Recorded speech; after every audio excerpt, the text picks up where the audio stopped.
औरत कहलाने के भी लायक नहीं वो। कसम से बहुत बर्दाश्त कर लिया तुमने, कोई और कैसे बर्दाश्त करेगा? उस पागल के साथ तुम कैसे जिंदगी गुजार रहे हो? बदनीयत लोग, इसका मुंह तो देखो जरा। सानिया भी हमारे साथ रहेगी। आप मेरे दामाद के साथ किसी और औरत को मुंसलिक कर रही हैं? क्या मतलब है इस बात का? माफ कीजिएगा लेकिन बहुत ही अजीब बातें कर रही हैं आप। तुम सब ना मिलकर मुझे अपने पैरों तले रोकते रहे। चलो मुझे अब जाना होगा, मेरी एक जरूरी मीटिंग है। मैं तुम्हें बाद में कॉल करूंगा।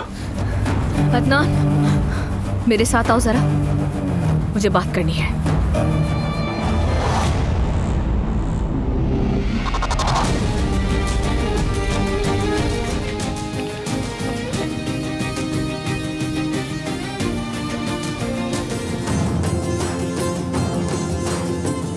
मुझे भी अदनान ने छोड़ दिया।